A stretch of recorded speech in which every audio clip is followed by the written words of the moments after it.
As we close out a wild year in the Texas housing market, we also conclude my month-long series of reports featuring Keller Williams broker Ann LaCosta, who has been making us real estate smart. This time, we are looking ahead. First up, changes coming to the forms we use here in Texas to buy and sell homes. Almost every form will be changed, becoming effective the beginning of February. The biggest thing to look out for there, de-escalating the repair wars. For instance, when I want to buy your home, but on inspection, we find that that roof is not acceptable and the AC system isn't up to par either. And then it gets tense because you want to do a cheap half repair and I want the not cheap full fix. Right now, it feels like the wild, wild west, the whole business of doing repairs to a property. And when do you get receipts and what kind of receipts do you get? That's all being much more fleshed out in the contract. So expect more accountability for sellers there. Good, because I need my roof to be right and the working AC is a must, so show me those receipts.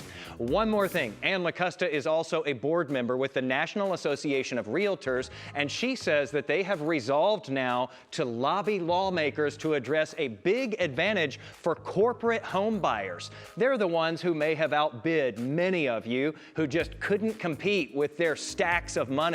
Last year, more than 1 in 4 homes sold in Texas, 28% of them, were bought by investors. That's more than any other state. And the percentage is sharply higher in some Texas counties. These corporate home buyers are snatching up properties to flip them or rent them. LaCosta says the thing is, they use borrowed money to buy homes just like we do, but also not at all like we do. So you and I, when we file our taxes, there's a limit to how much home mortgage interest we can deduct on our taxes. These corporate buyers are also using loans. They're also using debt to buy the properties, and they don't have a limit. That's a business expense and they can deduct it all.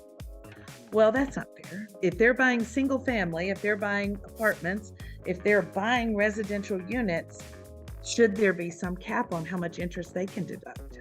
That would normalize the market like that. That is going to be interesting, and it sounds like we may be in for another wild real estate year ahead, so stay tuned. And you can do that by following me at Jason Wheeler TV on Facebook and Twitter, home to all things right on the money.